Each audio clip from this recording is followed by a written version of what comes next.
Assalamu alaikum, and welcome to Grade 10 English Lessons. In this episode, it's going to be Unit 2, Episode 1, Vocabulary and Reading Comprehension. Now, when we begin the lesson, I want you to think of the following. What is culture? Is it a behavior? Is it a form of art? Is it a language? Or is it even food? Think about that as we go through the lesson. Culture is a form of attitudes, beliefs, customs, and values. Here we're going to learn about the United Nations and how important this organization is for peace among nations. Now open your books to page 19, your student's book, and have a look at the fact file and think about these questions. I'll give you a few seconds to go ahead to read through it. Now, what does the United Nations logo stand for? Do you know any information about the United Nations? And what is the main purpose of the United Nations? So on page 19 in the student's book, look at the article. You'll see the title is called Culture of Peace. Now, based on this title, what do you think the topic of this article is going to be about? What do you think are the main ideas involved based on this title? And what kind of information do you think will be included in this article? Now, let's go to the reading comprehension tips before we go ahead and tackle the reading comprehension. First, go through the questions first and then read the passage. Do not get stuck on particular words. If you do get stuck on a word, I recommend that you read the sentence again and again until you understand the context, which will help you guess the correct meaning of the word. Opening and closing paragraphs require extra focus. Write your answers in full sentences. Reading the first sentence of a paragraph will give you the main idea of that paragraph.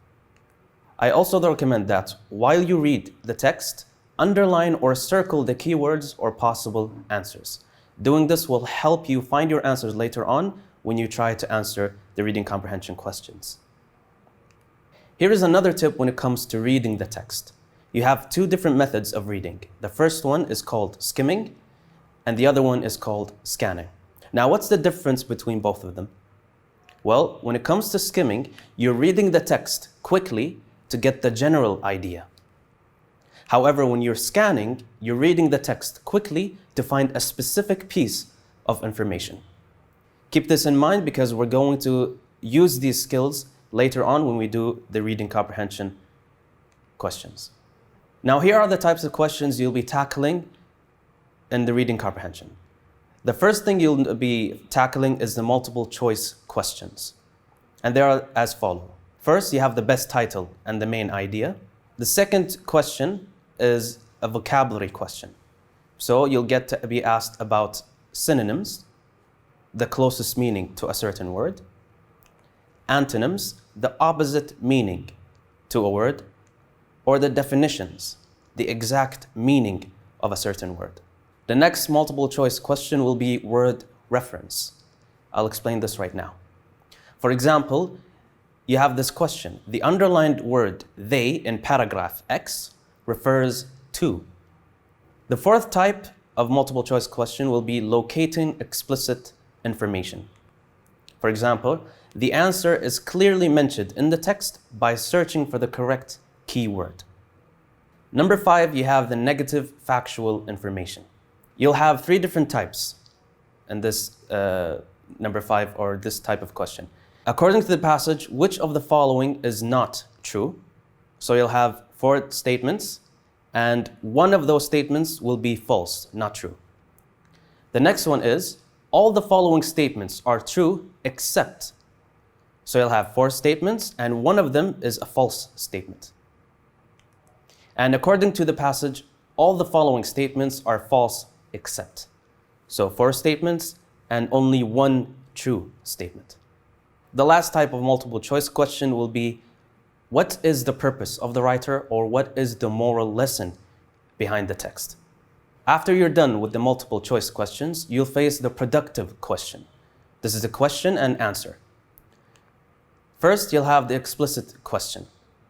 That means that the answer is clearly mentioned inside the text.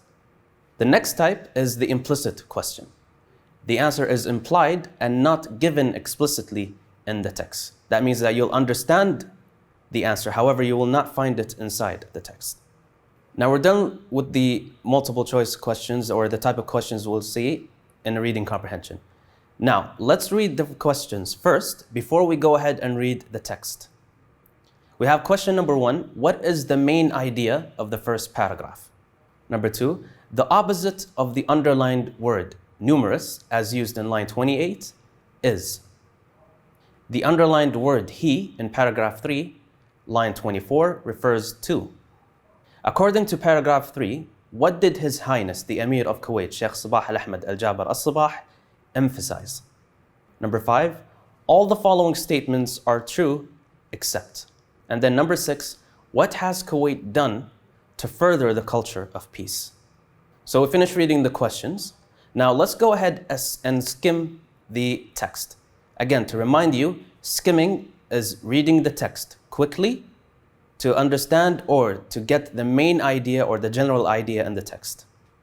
So go ahead and skim through the text. I'll give you a few minutes and you can pause the video.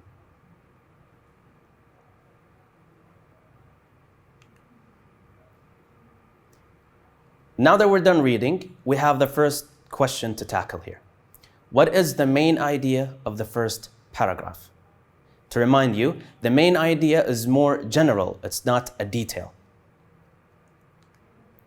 So is the answer the UN General Assembly, world leaders meeting in New York, respecting different cultures, religions, and races, or sharing morals and values? So this is the first paragraph that is asking us to extract the main idea from. Skim through it. And I think you found the answer by now, right? So the answer is C, respecting different cultures, religions, and races. Excellent job. You've used the first skill in the reading comprehension, which is skimming. Let's go to the next question. The opposite of the underlined word numerous, as used in line 28, is. To remind you, this is asking you about the antonym of numerous, the opposite meaning of the word numerous. Is the answer many, limited, countable, or fixed?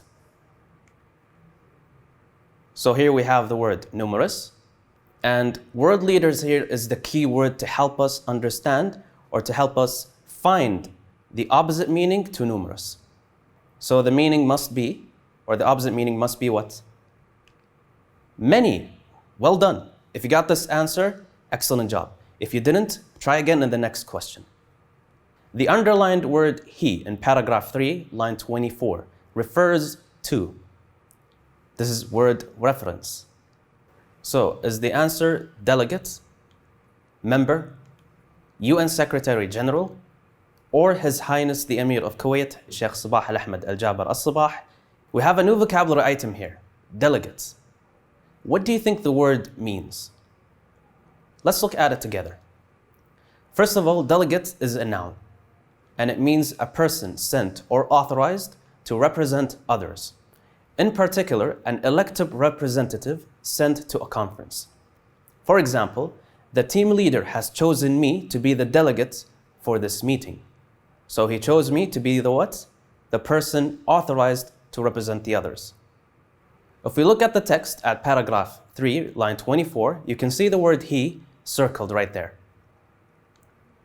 Now, don't look at the same sentence that the question is asking you about. While you look at the sentence, you have a new vocabulary item as well. You have the word creeds. Let's look at it first, then go back to figure out the answer. So creed is a noun. It means a faith. For example, the culture of peace encourages all creeds to engage in peaceful dialogue.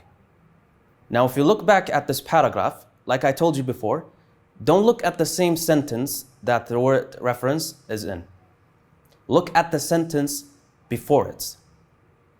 As you can see there, you can figure out the answer or what the word he refers to, right? So the answer is His Highness the Emir of Kuwait, Sheikh Sabah Al-Ahmed Al-Jaber Al-Sabah. Well done. Here is question number 4. According to paragraph 3, what did His Highness the Emir of Kuwait, Sheikh Sabah Al-Ahmed Al-Jaber Al-Sabah, emphasize? To remind you, this is factual information or detail. So is the answer A, the promotion of a culture of tolerance and mutual understanding? B, the importance of dialogue between different cultures? C, to send delegates to the conference? Or D, to arrange seminars and programs? You can see that we have 2 vocabulary items here, tolerance and seminars. Let's go ahead and see what they mean and examples for them. We have the word tolerance first. It's a noun, and it means the ability or willingness to tolerate something. Another word for tolerance is patience. For example, Badr has a low tolerance for pain. He doesn't have a good amount of patience. The next word is seminar. It's a noun, a conference, a meeting for discussion or training. For example, the employees can expand their knowledge by attending seminars and workshops. Now let's go back to the text and look at paragraph 3. Now, according to this paragraph, what do you think the answer is? B, excellent job, the importance of dialogue between different cultures. Question number 5, all the following statements are true except. This is negative factual information. Based on this question, that means we're going to see 4 statements that are true and only one of them that's false. So we have the first statement. World leaders met in New York for a UN General Assembly meeting. B, Kuwait is an exemplar of making the modern world a better place. C, Kuwait was one of over 70 member countries that sent delegates to the conference. And D, London organized conferences in London and Washington to promote mutual understanding. So if we go back to the text, we can find that A, the first option, is right there inside the text. So it's a true statement. We can also find that B is also mentioned inside the text. It's another true statement. Just to remind you, we're looking for a false statement. Inside B, we have a new vocabulary item. Aspiration. It's a noun. It means a hope or ambition of achieving something. For example, being a doctor is Sarah's aspiration. If we go back to the text, you can find that C also is mentioned inside the text. However, when it comes to D, there is an issue right there. I'll give you a few seconds to find this issue.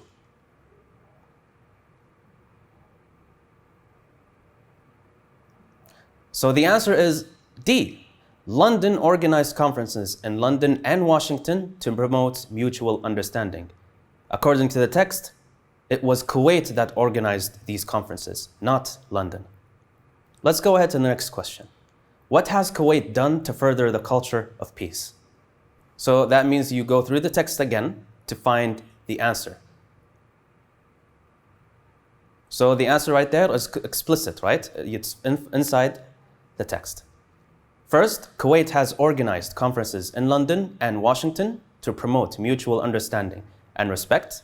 Second, the government has arranged seminars and programs to raise awareness and promote respect among Kuwaiti citizens. And finally, it has also sponsored many conferences about religious tolerance among people. Here is a quote by Ban Ki-moon. One of the greatest challenges of our time must now surely be to ensure that our rich cultural diversity makes us more secure, not less. There is a new vocabulary item inside this quote. It's diversity. Diversity is a noun and it means a variety. The opposite of diversity is similarity. So here's an example. We decorated our classroom with a diversity of flowers, pictures, and leaves. A variety. The next word we have is surveys. This is another thing that people can do to promote the culture of peace. Why should you conduct a survey? We have a new vocabulary item as well, conduct. It's a verb. It means to organize and carry out. Another word for conduct is collect or compose. For example, the scientist is conducting a medical research. Here we have some famous Muslim scientists or authors. We have Ibn Battuta, and we also have Ibn Khaldun. What do you know about Ibn Battuta? First of all, his account of his 30-year journey is an amazing book. We have a new vocabulary item here, accounts. So here we have the word account, it's a noun, and it means a report or description of an event or experience. There are other words for account, for example, history and record. Here you can read the book review on page 23 in the student's book about Ibn Battuta. Review is also a new vocabulary item.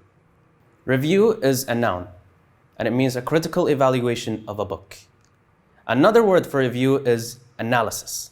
He left his homeland, Morocco, for Mecca at the age of 20. He performed pilgrimage or Hajj. We have the word pilgrimage here. It's a noun, and it means a journey to a holy place for religious purposes. Muslims go on a pilgrimage to Mecca at least once in their lives. Ibn Battuta traveled through 44 countries and covered about 75,000 miles. Covered is a verb. It means to travel to a particular distance. Another word for cover is pass over or cross. Now, what do you know about Ibn Khaldun? First of all, he was a high-ranking political figure. What do you think high-ranking means? Let's look at it together. High-ranking is an adjective. It's a great, greater than normal, in quantity, size, or intensity. And figure is a noun, a person of a particular kind, often important. Another word for figure is icon. Ibn Khaldun's book, the Muqaddimah, is groundbreaking. It discussed important theories which are still relevant today. We have the word groundbreaking and relevant. Groundbreaking is an adjective. It means innovative, involving new discoveries. The opposite of groundbreaking is useless or uncreative. When it comes to relevant, it's also an adjective, and it means closely connected or appropriate to the matter at hand. Another word for relevant is suitable or appropriate. For example, you must enclose all the relevant documents with your visa application. So in this episode, we extracted relevant information after reading a passage, multiple choice questions, productive questions. We've also used new vocabulary items in sentences. Thank you for watching, and I'll see you in the next episode.